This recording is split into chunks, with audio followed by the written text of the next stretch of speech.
Bharatiya Janata party के राष्ट्रीय अध्यक्ष जेपी नड्डा रोड शो कर रहे हैं उत्तर बंगाल के अलीपुर द्वार में। यहां पर चौथे चरण में चुनाव है और उसके लिए प्रचार आज शाम खत्म हो जाएगा। जेपी नड्डा से बात करेंगे, उसके पहले तस्वीरें हम आपको दिखाएं। जहां तक नजर जाती है बीजेपी के झंडे और बीजेपी के उत्साहित कार्यकर्ता नजर आ रहे हैं और जेपी नड्डा भीड़ देखकर गदगद हैं। पुष्प वर्षा इन पर भी हो रही है और ये भी ऊपर से पुष्प वर्षा कर रहे हैं। नड्डा साहब, ये बताइए कि आप लोग एक तरफ कह रहे हैं कि पहले 3 चरणों में 2/3 सीट आप जीत रहे हैं, फिर भी मैं देख रहा हूं कि पूरी ताकत झोंकी हुई है बीजेपी ने। क्या ये करो या मरो का चुनाव है बंगाल में बीजेपी के लिए? अभी नहीं तो कभी नहीं। भारतीय जनता पार्टी हर चुनाव को ऐसे ही लड़ती है। अभी केरल, तमिलनाडु, पुडुचेरी के चुनाव परसों हुए हैं, पहले चरण और अंतिम चरण था, हमने वैसे ही चुनाव लड़ा। और बंगाल का चुनाव और असम का चुनाव भी हम वैसे ही लड़ रहे हैं। असम का चुनाव भी हम उसी तरीके से लड़े हैं और ये भारतीय बंगाल का चुनाव भी हम उसी तरीके से लड़ रहे हैं। हम जो भी चुनाव लड़ते हैं पूरी ताकत के साथ लड़ते हैं और पूरी शिद्दत के साथ चुनाव। बंगाल में है, लेकिन जिक्र आपने चूंकि असम का कर दिया है, मैं चाहूंगा असम के चुनाव खत्म हो चुके हैं, फीडबैक क्या है आपके पास? हम सरकार बना रहे हैं, सीधे 100+ है। 100+। और बंगाल को लेकर के क्या आकलन है, क्योंकि आधा चुनाव लगभग हो चुका है, आधा बाकी है? हम 200 पार करेंगे और बंगाल की जनता का आशीर्वाद एक तरफा हमको मिल रहा है। नड्डा साहब, बीच चुनाव में, हालांकि बंगाल में तो हिंसा चुनाव में देखने को मिलती है, कल आपके प्रदेश अध्यक्ष की गाड़ी पे हमला हुआ, वहीं टीएमसी के उम्मीदवार भी आरोप लगाते हैं कि उन पर हमला हो रहा है। ये हिंसा की जो राजनीति है, क्या ये खत्म होगी अगर बीजेपी की सरकार बनती? भारतीय जनता पार्टी आएगी तो कानून का राज होगा और कानून अपना काम करेगा। और ये सब चीजें पहले कांग्रेस ने किया, बाद में सीपीएम ने खूनी हिंसा की और उसको फिर कॉपी किया टीएमसी ने, और टीएमसी ने सीपीएम की सारी चीजें और आदतें सीख करके काम किया। भारतीय जनता पार्टी प्रजातंत्र में विश्वास करती है और हम प्रजातांत्रिक तरीके से ममता को हराएंगे और एक अच्छा सुशासन बंगाल को देंगे, जिसके लिए बंगाल बड़े सालों से आतुर है।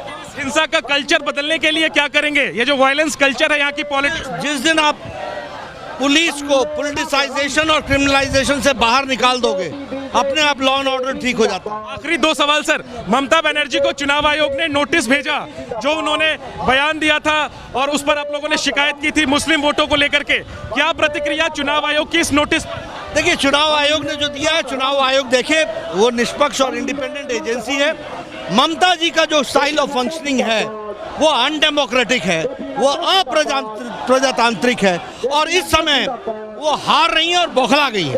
बंगाल चुनाव पर आखिरी सवाल, क्या लगता है सर, बीजेपी के लिए ज्यादा अहम इस चुनाव में क्या है? सरकार का कामकाज के खिलाफ जनता को एकत्रित करना या ध्रुवीकरण? ऐसा है, हम विकास पर विश्वास करते हैं, सबका साथ, सबका विकास, सबका विश्वास।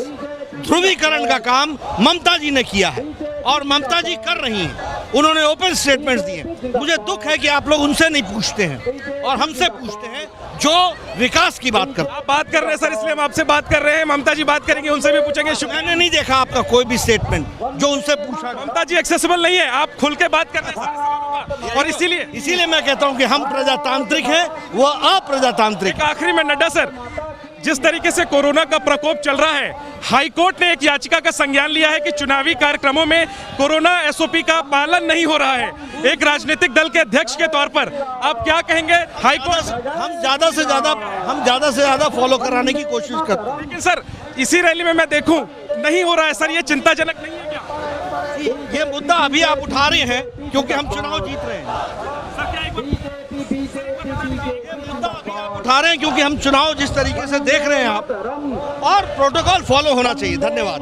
ठीक है, शुक्रिया बातचीत करने के लिए। जेपी नड्डा बीजेपी के अध्यक्ष, जहां एक तरफ ममता बनर्जी पर हमला कर रहे हैं, वहीं ये दावा कि बीजेपी 200 सीटें जीतेगी और साथ ही ये भी कह रहे हैं कि असम में भी बीजेपी सरकार बनाएगी, 100 सीटें जीतेगी।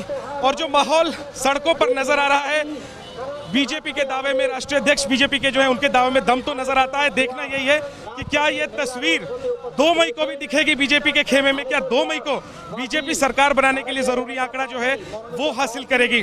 अहम बात एक ये भी कि कोरोना को लेकर के जो माहौल है और जिस तरीके से हाईकोर्ट ने संज्ञान लिया एक याचिका पर, उस पर भी सीधा सवाल हमने जेपी नड्डा से पूछा। हालांकि उन्होंने माना कि इस पर कोरोना को लेकर के जो है वो प्रोटोकॉल का पालन तो होना चाहिए, लेकिन राजनीतिक दलों की जो कार्यक्रम हो रहे हैं, सभाएं हो रही हैं, उसमें इसका पालन नहीं हो रहा है और इसको लेकर कोई संतोषजनक जवाब जेपी नड्डा के पास नहीं था।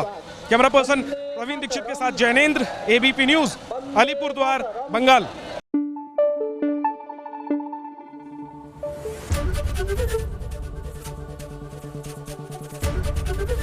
एबीपी न्यूज आपको रखे आगे।